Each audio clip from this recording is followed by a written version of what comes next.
El sonido, nítido y solitario, rasgó el murmullo aterciopelado del salón.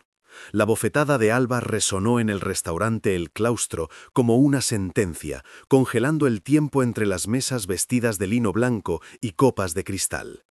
El rostro del influyente cliente, un hombre acostumbrado a comprar el mundo con una firma, se desfiguró en una máscara de incredulidad y furia. Sus dedos se cerraron sobre el brazo de ella como un cepo, hundiéndose en la piel con una presión humillante, mientras su voz, antes melosa y ahora un siseo venenoso, prometía ruina. Alba no se encogió, sostuvo su mirada, con el pulso martillando en sus sienes y un fuego helado en los ojos que desafiaba el miedo. El salón entero contuvo la respiración, un teatro de poder y silencio, esperando el siguiente acto de la tragedia. Pero lo que ocurrió en ese instante lo cambió todo, y si te quedas hasta el final, entenderás por qué un solo gesto puede reescribir un destino. Suscríbete ahora y cuéntanos en los comentarios desde dónde nos estás viendo. Se llamaba Alba, tenía 28 años y su trabajo como recepcionista en aquel santuario de la élite madrileña era un ejercicio diario de invisibilidad. Se movía con una gracia aprendida, una coreografía de sonrisas discretas y gestos eficientes diseñados para no dejar huella. Su uniforme, un vestido negro de corte impecable, era una armadura que la protegía del mundo que servía, pero no del peso que cargaba en su mirada. Había en sus ojos una soledad antigua, la marca de una pérdida que la había obligado a madurar demasiado pronto, forjando en ella una dignidad silenciosa que era a la vez su mayor fortaleza y su más peligrosa vulnerabilidad. Era una mujer común, atrapada en un escenario extraordinario, luchando por no ahogarse. El Claustro no era solo un restaurante, era un confesionario donde los pecados se perdonaban con vino de cosechas imposibles y el dinero absolvía cualquier culpa. El aire olía a poder, a perfume caro y a secretos guardados en madera noble. Para Alba, cada noche era una inmersión en un océano de susurros y miradas calculadoras. El tintineo de los cubiertos de plata contra la porcelana era la banda sonora de su opresión, un recordatorio constante de la distancia que la separaba de aquellos a los que atendía. Su jefe, un hombre de sonrisa servil con los clientes y tiranía velada con los empleados, la mantenía bajo una presión constante, recordándole que era reemplazable, una pieza más en un engranaje de lujo y servidumbre. Cada noche era un ejercicio de contención, de tragar palabras afiladas y devolver sonrisas vacías. Llevaba sobre sus hombros la responsabilidad de una deuda familiar, una herida abierta que la anclaba a esa vida prestada, impidiéndole soñar con algo más allá de pagar la siguiente factura. Su sentido de la justicia, afilado por las injusticias que había sufrido, ardía en su interior como una brasa oculta. Se repetía a sí misma que aguantar era una forma de victoria, que la integridad no se medía por los gritos, sino por los silencios que uno es capaz de soportar sin romperse. Pero esa noche, el insulto de aquel hombre no había rozado su orgullo, sino la memoria de a quien había jurado proteger. Observaba a los dueños del mundo y no veía grandeza, sino una fragilidad disfrazada de arrogancia. Veía hombres que confundían el miedo con el respeto y mujeres cuya risa no llegaba a sus ojos. En su universo de pactos sellados con un apretón de manos y lealtades que se compraban, la honestidad de Alba era una lengua extranjera, una anomalía que a veces los intrigaba y otras, como en ese momento, los enfurecía. No era envidia lo que sentía al ver sus vidas de opulencia, sino un profundo y helado desdén por la facilidad con la que pisoteaban la dignidad ajena, creyendo que su poder les otorgaba ese derecho. Ella, en su rincón, era la testigo silenciosa de su bancarrota moral. Aquella noche, sin embargo, el aire era distinto, más denso, cargado de una electricidad latente. Antes del incidente, Alba había sentido una mirada sobre ella, una que no pertenecía al habitual escrutinio lascivo de los clientes. Provenía del rincón más oscuro del comedor, de una mesa ocupada por una sola figura, un hombre inmóvil. Un traje oscuro parecía absorber la poca luz que lo rodeaba. No podía distinguir sus rasgos, solo la intensidad de una atención que no juzgaba, sino que parecía medir el peso exacto de su alma.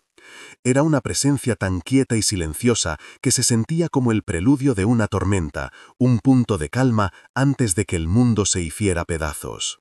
El despacho del director, el señor Jiménez, era una celda de lujo con vistas a la humillación.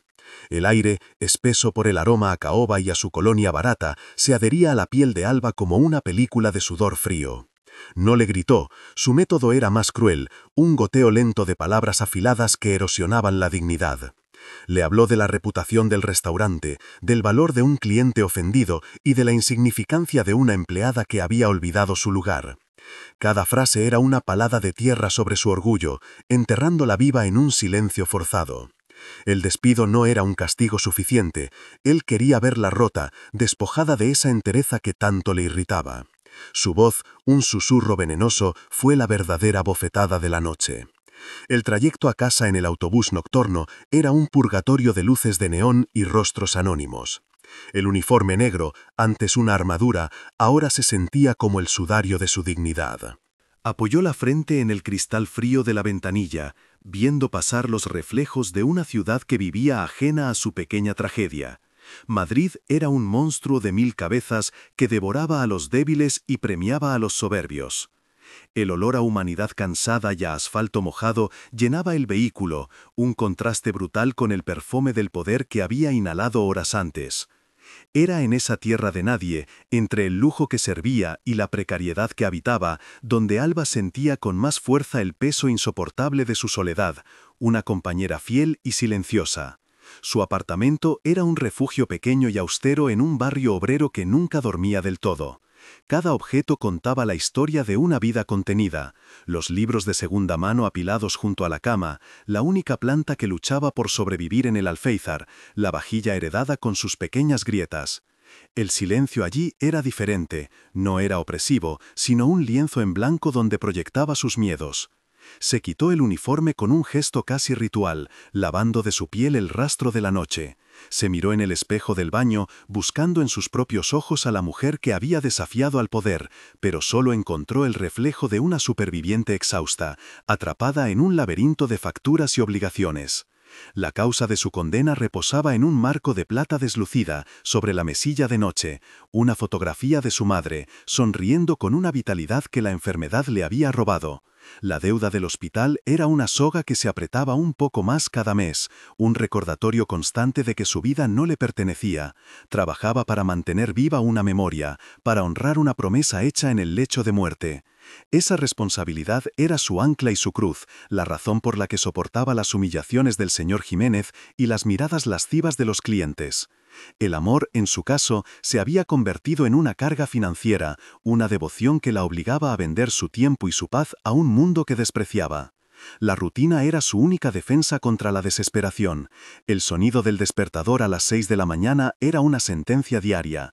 Preparaba el café mientras la radio escupía noticias de un mundo que le parecía lejano y hostil. El tiempo en su vida no avanzaba, se repetía en ciclos de 24 horas idénticas. El reloj de la cocina, con su tic-tac implacable, no medía el paso de los días, sino la duración de su resistencia. Cada mañana frente al espejo practicaba la sonrisa neutra, el gesto amable, la máscara que le permitía navegar por las aguas turbias del claustro sin ahogarse. Era un acto de supervivencia, una representación silenciosa para un público que nunca aplaudiría. El señor Jiménez personificaba la opresión sutil y cotidiana, no necesitaba alzar la voz para ejercer su poder, lo hacía con miradas de desaprobación que duraban un segundo de más, con cambios de turno de última hora que saboteaban cualquier atisbo de vida personal, con recordatorios casuales de la larga fila de personas dispuestas a ocupar su puesto por menos dinero. Su tiranía era una red invisible tejida con microagresiones y una condescendencia paternalista que la infantilizaba, recordándole constantemente su vulnerabilidad. Él era el guardián de su jaula dorada, el carcelero que le sonreía mientras le ajustaba las cadenas, asegurándose de que nunca olvidara que su libertad era una ilusión. Pero en la intimidad de su cuarto, cuando la ciudad por fin callaba, Alba se permitía soñar. Tenía un cuaderno de dibujo con la tapa gastada, lleno de bocetos de edificios imposibles y puentes que unían mundos imaginarios. Estudiar arquitectura había sido su sueño truncado, una ambición enterrada bajo el peso de la realidad. Trazar esas líneas era su única forma de construir algo propio, de escapar de los muros de su vida. En el silencio de la noche se convertía en la arquitecta de su propia libertad, diseñando un futuro que sabía inalcanzable pero que le permitía respirar. Era su secreto, su acto de rebelión más íntimo y profundo contra un destino que parecía escrito por otros. La presión se materializó en un sobre con el membrete de un bufete de abogados, deslizado por debajo de su puerta. Era el tercer aviso. Las palabras embargo, ejecución, procedimiento judicial bailaban ante sus ojos, frías y afiladas como cuchillas de hielo. El pánico, un animal agazapado en su pecho, comenzó a arañar, robándole el aire. La deuda de su madre no era solo una cifra, era un monstruo con garras que amenazaba con arrebatarle lo poco que tenía, su pequeño apartamento, su frágil estabilidad. La llamada de su tía con su habitual tono de reproche velado sobre cómo debería gestionar mejor las cosas fue la estocada final. La soledad se volvió asfixiante. Al día siguiente, el ambiente en el claustro era gélido. El cliente ofendido, un hombre con conexiones en cada rincón oscuro de la ciudad, había movido sus hilos. El señor Jiménez la interceptó en el pasillo de servicio, su rostro una máscara de falsa compasión que apenas ocultaba su satisfacción. Le explicó, con una calma calculada, que la situación era insostenible. El honor del restaurante estaba en juego, pero le ofrecía una salida, una oportunidad de redimirse. No la despediría si estaba dispuesta a hacer lo correcto, a demostrar que entendía las reglas del juego. La humillación que le exigía era tan precisa y cruel como el corte de un cirujano. La condición era simple y devastadora. Debía acercarse a la mesa del cliente esa misma noche, delante de todo el salón, y ofrecer una disculpa pública. No una disculpa cualquiera, sino una que la despojara de toda dignidad. Debía admitir su error, su falta de profesionalidad, su comportamiento inexcusable. Debía doblegarse, aceptar la culpa y suplicar su perdón. Si no lo hacía, no solo sería despedida, sino que él se encargaría personalmente de que su nombre figurara en una lista negra que le cerraría las puertas de cualquier trabajo decente en Madrid. La dejó sola en el pasillo, con el eco de su ultimátum resonando en sus oídos, atrapada entre la ruina y la aniquilación de su alma. La figura del rincón más oscuro se irguió con una lentitud implacable, convirtiéndose en el epicentro de un silencio que se extendió como una mancha de aceite sobre el agua. No fue un movimiento brusco, sino el despliegue de una autoridad que no necesitaba anunciarse.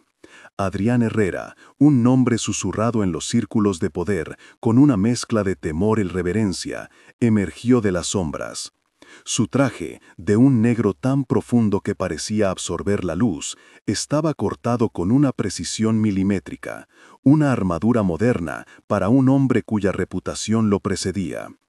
El murmullo del salón se extinguió por completo, dejando solo el sonido ahogado de los corazones latiendo al unísono, a la espera de una sentencia que todos sabían inminente. Avanzó sin prisa, sus zapatos de cuero italiano deslizándose sobre el mármol sin hacer el más mínimo ruido.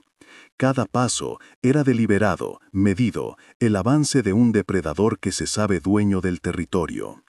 Los comensales bajaban la mirada a su paso, un gesto instintivo de sumisión.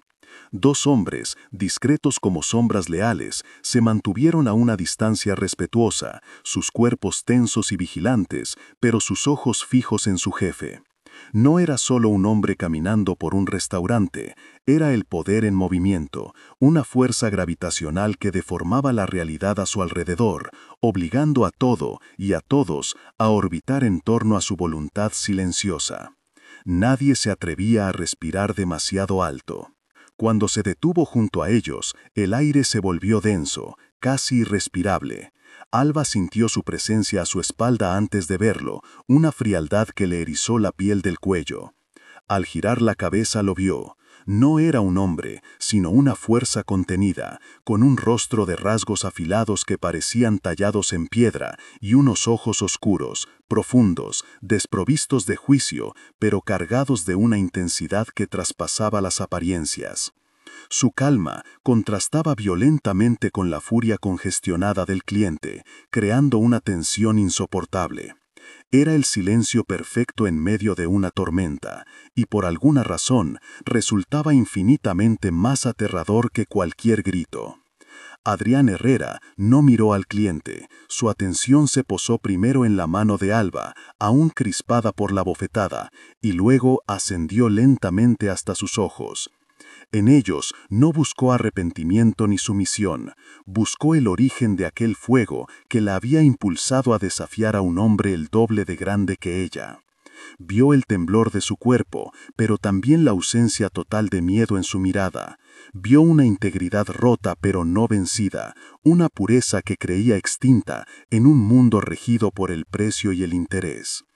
En aquel gesto de desafío, reconoció un eco de algo que él mismo había perdido hace mucho tiempo, una pieza de su propia alma enterrada bajo capas de poder y violencia. Su mano, grande y cálida, cubrió la del hombre que aferraba la muñeca de Alba. No hubo fuerza en el gesto, no hubo violencia, fue un contacto firme, sereno, pero cargado de una autoridad tan absoluta que pareció quemar. La presión sobre el brazo de ella cedió al instante, como si los dedos del cliente hubieran perdido toda su fuerza, paralizados por una corriente invisible. No fue un gesto de rescate, sino de posesión silenciosa, una declaración sin palabras de que aquella escena y todo lo que contenía ahora le pertenecía. Alba sintió el calor de su piel a través de la tela, un ancla inesperada en medio del caos, y su corazón dio un vuelco doloroso y confuso. Entonces su voz, grave, baja, como el roce del acero contra la seda, pronunció una única palabra que cortó el aire. Fuera. No fue una orden, sino un hecho consumado.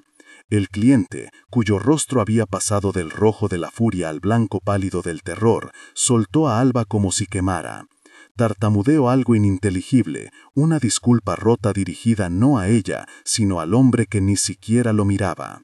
Sin atreverse a cruzar su mirada, recogió su chaqueta con manos temblorosas y se escabulló del restaurante, dejando tras de sí un rastro de humillación y un silencio aún más profundo. El poder no necesitaba gritar, susurraba y el mundo obedecía sin rechistar. El salón era un mar de silencio y miradas contenidas. Alba y Adrián quedaron en el centro de aquel escenario improvisado, un vacío que solo ellos dos ocupaban. Él retiró su mano lentamente, pero su mirada permaneció fija en ella, un escrutinio intenso que la desnudaba por dentro. Ella podía sentir la marca roja de los dedos en su piel, un estigma ardiente que contrastaba con el recuerdo del tacto fugaz de él. El pulso le martillaba en los oídos, ahogando cualquier pensamiento coherente. Estaba atrapada en sus ojos, incapaz de moverse, de respirar, de entender qué acababa de suceder y por qué aquel hombre, el más peligroso de todos, la miraba como si fuera la única persona en la habitación. Un coraje así no debería quedar desprotegido. Sus palabras no fueron un cumplido, sino una afirmación, una sentencia pronunciada con la misma calma con la que había expulsado al otro hombre.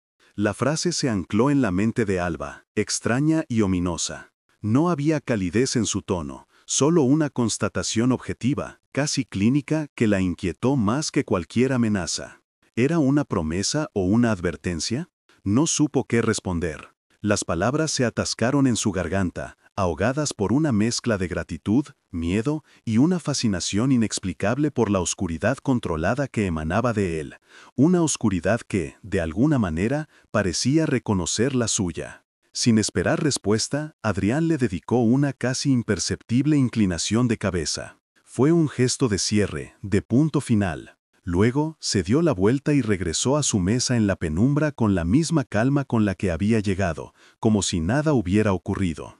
El hechizo se rompió. El murmullo regresó al salón, primero tímido y luego más seguro, mientras la gente intentaba reanudar sus conversaciones, fingiendo una normalidad que ya no existía. Las sombras leales de Adrián se materializaron a su lado, dejaron un fajo de billetes sobre la mesa y lo escoltaron hacia la salida. Desapareció tan silenciosamente como había aparecido, dejando un vacío a su paso. Alba se quedó inmóvil, sola en medio del salón, con la piel todavía ardiendo y el eco de su voz resonando en su interior. El señor Jiménez la miraba desde la distancia, con el rostro desencajado por el miedo y la confusión. Pero ella ya no lo veía. Solo podía sentir la presencia persistente de aquel hombre, como un fantasma que se negaba a desvanecerse. El miedo era una nota clara y punzante, pero debajo de él vibraba otra cosa, algo más profundo y peligroso, una extraña sensación de haber sido vista de verdad por primera vez en su vida. Y sabía, con una certeza que le helaba la sangre, que la protección de un hombre como Adrián Herrera era una jaula mucho más peligrosa que cualquier otra. Los días que siguieron a aquella noche se deslizaron en una extraña calma, una quietud tensa y antinatural. En el claustro, el señor Jiménez evitaba su mirada, tratándola con una deferencia forzada que era casi más insultante que su anterior tiranía. Los demás empleados la observaban con una mezcla de recelo y curiosidad, como si se hubiera convertido en un enigma que no se atrevían a descifrar. Alba ya no era invisible, se había transformado en un fantasma con un protector anónimo y temible. Sentía el peso de esa protección como una marca invisible en su piel, un estigma que la aislaba del mundo que conocía y la empujaba, sin que ella lo deseara, hacia la órbita de un universo oscuro y desconocido, regido por códigos que no comprendía. La primera vez que volvió a verlo fue una semana después. Sucedió en una callejuela empedrada del Madrid de los Austrias, bajo una llovizna fina que convertía las farolas en halos dorados. Ella salía de una librería de viejo, con el olor a papel antiguo impregnado en su ropa, cuando un coche negro, silencioso como una pantera, se detuvo a su lado. La ventanilla trasera descendió con un suave zumbido, revelando el perfil de Adrián Herrera, recortado contra la penumbra del interior. No dijo su nombre, no la saludó. Sus ojos se encontraron con los de ella, y en ese escrutinio intenso había una pregunta que no necesitaba ser formulada. El mundo pareció detenerse en aquel instante, suspendido en el aire húmedo de la noche. «Está lloviendo, le ofrezco llevarla», dijo él, su voz un murmullo grave que apenas se distinguía del sonido de la lluvia sobre el asfalto. La oferta era una orden disfrazada de cortesía, una prueba sutil de poder. Alba sintió un escalofrío que no tenía que ver con el frío. El miedo era una corriente eléctrica en sus venas, pero la humillación de la noche anterior aún ardía en su memoria, recordando el precio de la debilidad. Aferró el libro contra su pecho como un escudo y negó con la cabeza. «Prefiero caminar, gracias». Vio una chispa de algo indescriptible en los ojos de él, sorpresa, quizás respeto, antes de que la ventanilla ascendiera de nuevo, sellando la distancia entre sus dos mundos. A partir de entonces, su presencia se convirtió en una constante sutil en la periferia de su vida. A veces, era solo el reflejo de su coche en el escaparate de una tienda por la que ella pasaba, otras, una silueta inmóvil al otro lado de la calle, observándola desde la distancia mientras esperaba el autobús. No era una persecución, sino una vigilancia silenciosa, casi paternal en su constancia. Se sentía atrapada en una red invisible, un laberinto de protección no solicitada que la asfixiaba lentamente. El miedo inicial comenzó a mezclarse con una extraña sensación de seguridad, y esa dualidad la aterraba más que cualquier amenaza, porque empezaba a acostumbrarse a la sombra que la seguía. Alba luchaba contra la fascinación que él le provocaba. En la soledad de su apartamento, intentaba recordarse a sí misma quién era Adrián Herrera. Un hombre cuyo poder se cimentaba en el miedo, cuyos negocios se cerraban en la oscuridad y cuyas manos probablemente estaban manchadas de una violencia que ella ni siquiera podía imaginar. Era el arquitecto de un imperio sombrío, la antítesis de todo en lo que ella creía. Sin embargo, no podía borrar de su mente la imagen de su mirada, aquella que no la había juzgado por su uniforme, sino que había reconocido el fuego de su dignidad. Era una contradicción que desarmaba sus defensas y la dejaba peligrosamente vulnerable. Por su parte, Adrián se encontraba librando una batalla similar. Alba era una anomalía en su mundo calculado y predecible. Su integridad, su negativa a doblegarse, la pureza de sus principios, eran cualidades que él había aprendido a considerar debilidades, pero en ella se manifestaban como una fuerza inquebrantable. La observaba en su rutina diaria, comprando el pan, regando la única planta de su balcón, dibujando en su cuaderno a la luz de una lámpara, y sentía una punzada de algo parecido a la nostalgia por una vida que nunca tuvo, por una inocencia que él mismo había sacrificado hace mucho tiempo en el altar del poder. Ella era un espejo que le devolvía el reflejo de un hombre que podría haber sido. La tensión entre ellos crecía en el silencio, alimentada por esos encuentros fortuitos que parecían orquestados por el destino. Una tarde coincidieron en la sala de espera de un hospital. Ella visitaba a una vecina anciana. Él, por motivos que nunca reveló, esperaba con una impasibilidad de mármol. No hablaron. Se sentaron en extremos opuestos de la sala, pero el aire entre ellos vibraba con una electricidad palpable. Alba podía sentir su mirada sobre ella, un peso cálido y constante que le impedía concentrarse en el libro que sostenía. Era una comunicación sin palabras, un diálogo de presencias que decía más que cualquier conversación. Se sentía expuesta, analizada hasta el último rincón de su alma. Él rompió el silencio tendiéndole una botella de agua, un gesto simple, casi mundano, que en él adquiría la solemnidad de un ritual. Sus dedos se rozaron durante una fracción de segundo cuando ella la aceptó. El contacto fue fugaz, accidental, pero envió una sacudida a través de su cuerpo que la dejó sin aliento. Levantó la vista y sus miradas se encontraron, más cercanas que nunca. En sus ojos oscuros, por primera vez, no vio al jefe de la mafia, sino a un hombre que albergaba una soledad tan profunda y antigua como la suya. En ese instante, el miedo cedió paso a una comprensión intuitiva, un reconocimiento mutuo que trascendía sus mundos opuestos. La prueba definitiva de su intromisión llegó en forma de un sobre sin remite. Dentro, encontró los recibos cancelados de la deuda completa del hospital de su madre. No había nota, ni explicación, solo la fría y contundente prueba de que él había entrado en el rincón más sagrado y doloroso de su vida, resolviendo su mayor problema con la facilidad con la que se firma un cheque. La gratitud luchó contra la ira en su interior. No era un regalo, era una cadena dorada, un lazo invisible que la ataba a él de una forma que la aterrorizaba. Había comprado su libertad, y al hacerlo se la había arrebatado por completo, convirtiéndola en una deudora de su oscuro imperio. Decidió enfrentarlo. Averiguar dónde estaba su oficina no fue difícil, su nombre era una llave que abría todas las puertas. Lo encontró en un despacho minimalista en lo alto de un rascacielos, con Madrid extendiéndose a sus pies como un tablero de ajedrez. El aire olía a cuero y a poder contenido. Ella puso los recibos sobre su escritorio de caoba. «No quiero su dinero», dijo, su voz temblando ligeramente a pesar de su esfuerzo por mantenerla firme. Él la observó desde detrás de su mesa, su rostro una máscara impasible. No parecía ni sorprendido ni ofendido por su desafío, sino extrañamente interesado en su reacción. «No es una deuda, es un problema resuelto», replicó él, con una calma exasperante, como si le explicara una verdad evidente a una niña. «Usted tiene principios, yo tengo recursos, a veces ambos son necesarios para corregir una injusticia». Sus palabras eran una lógica retorcida que chocaba frontalmente con el código moral de Alba. Para él, el fin justificaba los medios, para ella, los medios lo eran todo. Vio en sus ojos la inmensa distancia que los separaba, un abismo moral imposible de cruzar. Su mundo y el de ella nunca podrían coexistir en paz, uno siempre acabaría devorando al otro. «Mi dignidad no tiene precio», susurró ella, más para sí misma que para él. Se dio la vuelta para marcharse, sintiendo el peso de su mirada en su espalda. Pero al llegar a la puerta, la voz de él la detuvo. «Lo sé, por eso me interesa». Esa frase, cargada de una ambigüedad escalofriante, se quedó flotando en el aire, resonando en el silencio opresivo de la oficina. No era una declaración de afecto, sino de posesión.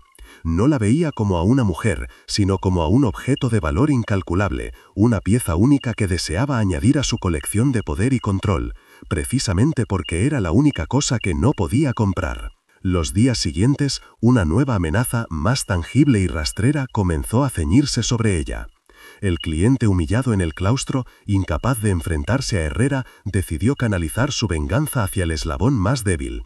Empezó con llamadas silenciosas a altas horas de la noche, que la dejaban con el corazón desbocado y la sensación de ser observada. Luego, un hombre la siguió a casa desde el trabajo, manteniéndose siempre a una distancia prudencial pero visible. Una sombra amenazante que convertía su trayecto diario en un suplicio de nervios y miradas por encima del hombro. El miedo se convirtió en su compañero constante. Alba no le dijo nada a Adrián. Contárselo habría sido admitir su dependencia, aceptar el pacto no escrito que él le había impuesto. Intentó ignorarlo, convencerse de que era solo su imaginación, pero la sensación de peligro era demasiado real, un nudo frío en el estómago que no se deshacía. Se sentía atrapada entre dos fuegos, la amenaza vulgar y directa de un hombre herido en su orgullo y la protección sofisticada y controladora de otro, cuya ayuda la arrastraría aún más profundamente a un mundo del que desesperadamente quería escapar.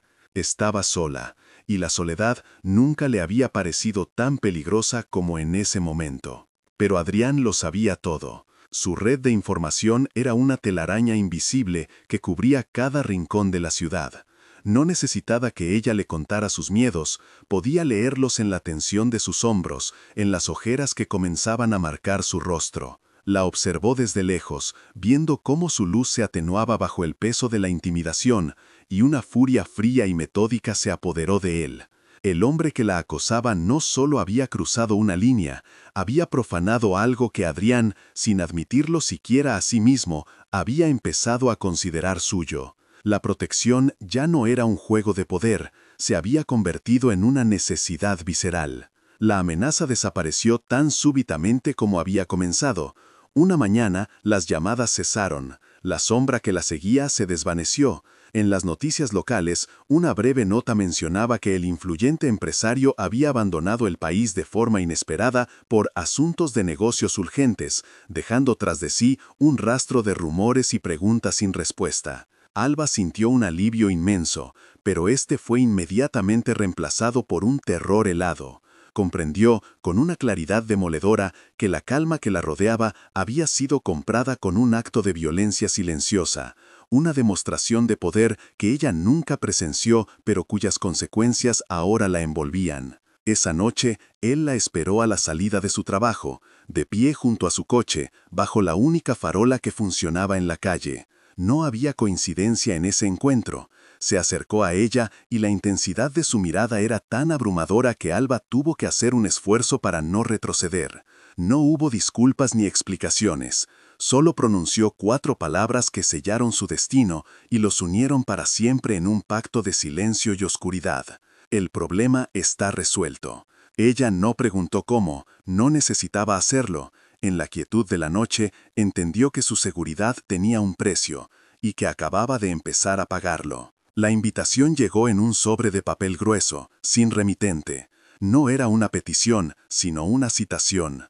La esperaba en un club privado excavado en los cimientos de un palacete del siglo XIX, un lugar que no aparecía en ningún mapa y cuyo acceso se concedía por lealtad, no por dinero. El aire olía a cuero viejo, a humo de puros cubanos y a pactos sellados en la penumbra. Alba se sentía como una nota discordante en una sinfonía de poder, su vestido sencillo, un grito silencioso en un mar de trajes a medida. Adrián estaba sentado en un chester de piel oscura, un vaso de whisky en la mano, observándola con una calma que parecía anclar el universo.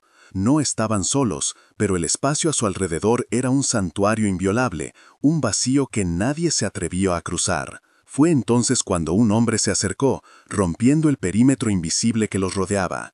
Era corpulento, con una sonrisa depredadora y unos ojos que evaluaban el valor de todo lo que miraban. Se movía con la arrogancia de quien se sabe intocable.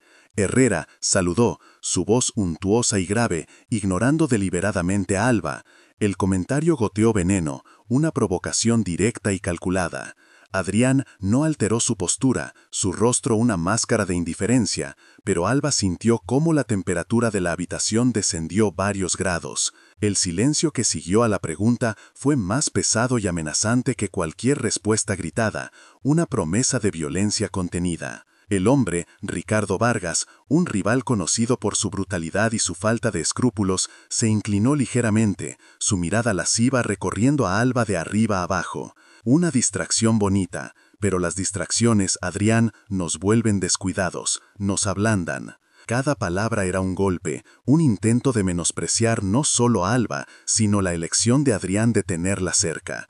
Estaba probando los límites, buscando una grieta en la fachada impasible de su enemigo, usando a Alba como la palanca para forzarla.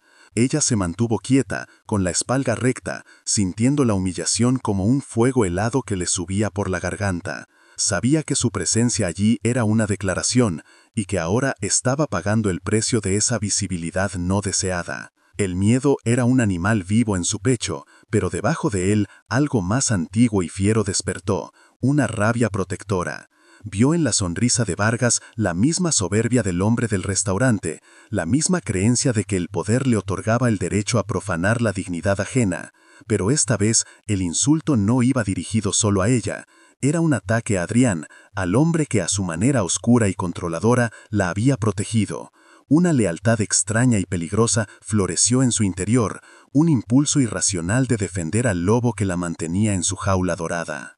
Comprendió que en ese mundo el silencio no era dignidad, sino una invitación a que te devoraran sin piedad. Vargas, envalentonado por el silencio de Adrián, extendió una mano hacia ella, con la intención de tocar su rostro. «Dime, preciosa, ¿cuánto cuesta la lealtad en estos días? ¿O es que Herrera te ha comprado el alma entera?» El gesto fue la gota que colmó el vaso, un acto de profanación que cruzó la última frontera. El tiempo pareció ralentizarse. Alba vio la mano acercándose, los nudillos gruesos, el anillo de oro ostentoso. Y en ese instante, su propio código moral, el que le dictaba agachar la cabeza y sobrevivir, se hizo añicos. El miedo se evaporó, reemplazado por una claridad cristalina y cortante. Ya no era la víctima, era la única que podía devolver el golpe sin desatar una guerra. «La verdadera debilidad», dijo Alba, su voz baja pero resonando en el silencio como el tañido de una campana, «es necesitar humillar a los demás para sentirse fuerte». Sus palabras, precisas y afiladas, golpearon a Vargas con más fuerza que cualquier bofetada. Él se quedó paralizado, la mano a medio camino, la sorpresa desfigurando su rostro engreído. Nadie le hablaba así, nadie se atrevía. Pero ella lo había hecho, desarmándolo no con una amenaza, sino con la verdad. En ese momento dejó de ser una pieza en el tablero de Adrián, se convirtió en una jugadora, defendiendo a su rey con un movimiento que nadie, y menos que nadie Adrián, podría haber anticipado. La reacción de Adrián fue un rálago silencioso. En un movimiento fluido y letal, se levantó, no hacia Vargas, sino hacia ella. Su cuerpo se interpuso entre ambos, un escudo humano que la ocultó por completo de la mirada del otro hombre. Su mano se cerró sobre el brazo de Alba, no con fuerza, sino con una posesión inquebrantable, atrayéndola hacia su espalda. No dijo una palabra, no necesitaba hacerlo. Aquel gesto, en su mundo de violencia implícita, era una declaración de guerra, una afirmación pública de que tocarla a ella era tocarlo a él. Había roto su regla más sagrada, nunca mostrar una vulnerabilidad, y acababa de nombrar a Alba como la única que existía. Presionada contra su espalda, Alba sintió el mundo entero reducirse a ese único punto de contacto. Podía sentir la tensión de sus músculos, la furia controlada que vibraba en él como una cuerda a punto de romperse. El tejido de su chaqueta era áspero contra su mejilla, y su aroma, una mezcla de ozono, whisky y algo intrínsecamente suyo, la envolvió por completo. No era un abrazo, sino un anclaje. En ese instante, bajo la protección de la oscuridad más profunda, se sintió más segura que nunca en su vida. Y a la vez comprendió con una certeza aterradora que acababa de entregarle un poder sobre ella que nunca podría recuperar. El miedo y el deseo se fundieron en un único y doloroso latido. Vargas retrocedió un paso, su sonrisa depredadora reemplazada por una máscara de incredulidad y un miedo apenas disimulado. Vio en los ojos de Adrián algo que nunca había visto antes. No era la fría ira de un rival, sino el fuego primordial de un hombre protegiendo lo único que le importaba. No hubo necesidad de más palabras. Vargas entendió que había perdido de una forma mucho más profunda que en cualquier negocio o disputa territorial. Había encontrado el corazón de Herrera, y ahora sabía que ese corazón era un lugar infinitamente más peligroso que sus armas. Con una inclinación de cabeza casi imperceptible, se dio la vuelta y se desvaneció en las sombras, dejando un silencio denso y cargado de consecuencias. Adrián no la soltó de inmediato. Permanecieron así, inmóviles en medio del salón vacío, unidas sus espaldas como dos piezas de un rompecabezas imposible. El murmullo del club parecía lejano, amortiguado, como si estuvieran sumergidos bajo el agua.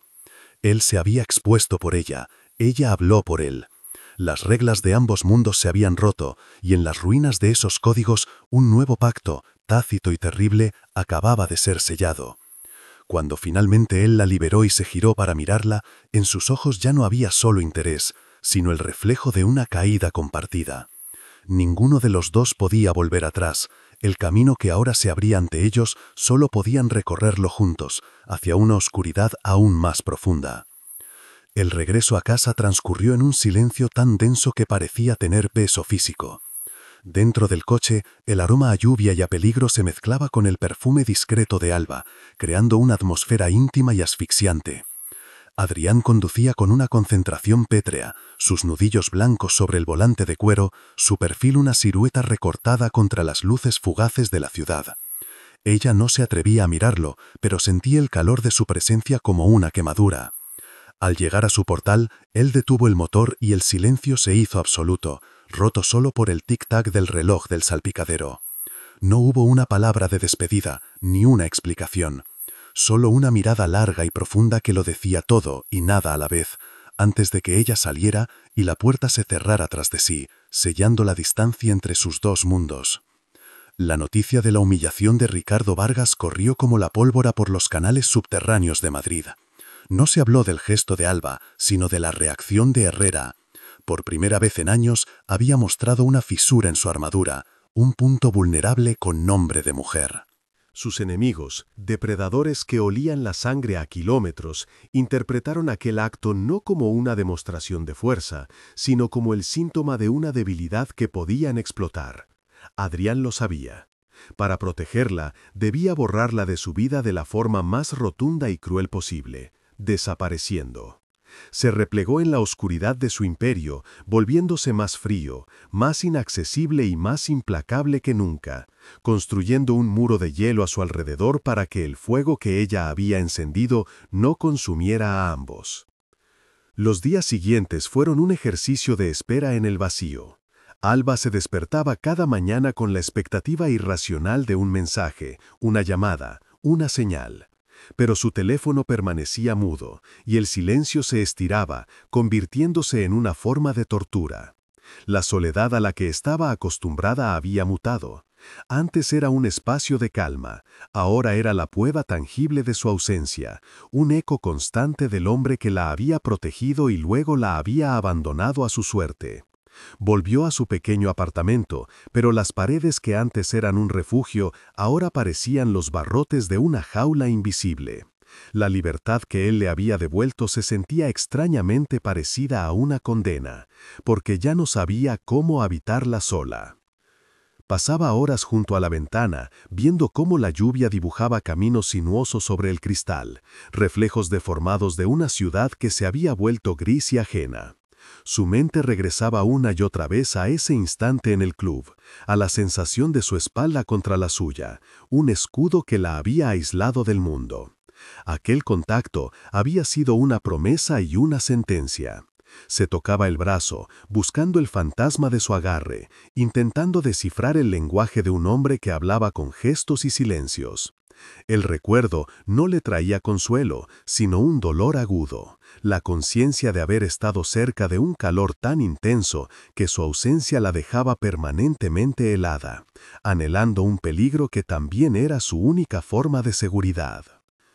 Mientras tanto, en lo alto de un rascacielos que arañaba el cielo plomizo de Madrid, Adrián observaba la misma lluvia caer sobre su ciudad. El vaso de whisky en su mano reflejaba las luces lejanas, pequeños puntos de vida en un tablero de ajedrez que él controlaba. Pero su poder se sentía hueco, inútil. Pensaba en ella, en su coraje insensato, en la forma en que sus ojos lo habían desafiado sin miedo. Protegerla se había convertido en su mayor transgresión. Para mantenerla a salvo de su mundo, tenía que expulsarla de él, sacrificar su presencia para preservar su luz. Cada decisión que tomaba para reafirmar su dominio, cada acto de crueldad necesaria, era un paso más lejos de ella y un clavo más en el ataúd del hombre que podría haber sido a su lado. El tiempo se convirtió en un adversario lento y pesado. Alba dejó su trabajo en el claustro, incapaz de soportar las miradas curiosas y el eco de aquella noche en cada rincón del restaurante. Intentó volver a sus dibujos, a sus bocetos de edificios que desafiaban la gravedad, pero sus manos ya no obedecían. La arquitectura de sus sueños le parecía frágil, insustancial, comparada con la sólida y oscura estructura del mundo que había vislumbrado. La realidad se había despojado de sus colores. La rutina que antes la anclaba ahora la ahogaba, recordándole a cada paso la intensidad de lo que había perdido. Vivía en un estado de suspensión, atrapada entre el recuerdo de un peligro electrizante y la insipidez de una seguridad vacía. Un día, una carta del administrador de su edificio le notificó que las quejas por ruidos de un vecino problemático que llevaban meses atormentándola habían cesado de forma definitiva. El hombre se había mudado sin previo aviso. No hubo explicación, pero Alba no la necesitaba. Supo que era él, su mano invisible moviendo los hilos desde la distancia, cuidándola desde las sombras. Aquel gesto, lejos de aliviarla, le causó un dolor profundo y lacerante. No era un acto de amor, sino de control. Era un recordatorio de que seguía siendo su protegida, una pieza en su tablero y que su protección era una cadena invisible que la ataba a él para siempre, incluso en su ausencia. Era un fantasma que se negaba a dejarla ir. Una noche, frente al espejo empañado del baño, Alba se observó detenidamente. La mujer que le devolvía la mirada ya no era la misma. El miedo había sido reemplazado por una lucidez tranquila y melancólica. Había una nueva fuerza en sus ojos, una que no provenía de la inocencia, sino de la experiencia. Comprendió que Adrián no la había abandonado por cobardía o crueldad. La había liberado de la única manera que un hombre como él conocía, cortando el lazo para que las llamas de su mundo no la alcanzaran. El dolor no desapareció, pero se transformó en una especie de entendimiento. Su acto no fue un final, sino una lección. Le había enseñado que la verdadera fortaleza no era desafiar al poder, sino sobrevivir a su protección. Los periódicos económicos hablaron de una maniobra empresarial hostil y brillante.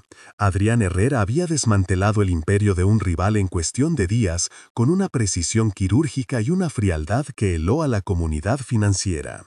Nadie supo que el primer movimiento de esa guerra silenciosa se había hecho para vengar una amenaza susurrada contra una mujer anónima. Alba leyó la noticia y entre las líneas de jerga financiera pudo ver la violencia subyacente, el mensaje de poder que él estaba enviando. Era su forma de sellar la puerta, de reafirmar su identidad como un monstruo para que nadie volviera a buscar a la mujer que había encontrado su humanidad. Fue su sacrificio, y ella lo entendió como la más dolorosa de las despedidas. El silencio entre ellos se instaló como una presencia permanente, un tercer personaje en su historia. No era un vacío, sino un espacio cargado de todo lo que no se habían dicho, de las posibilidades que murieron en el club aquella noche. La distancia física no hacía más que amplificar la intensidad de su conexión, un hilo invisible que los mantenía unidos a través de la ciudad, vibrando con cada recuerdo, con cada decisión tomada en soledad.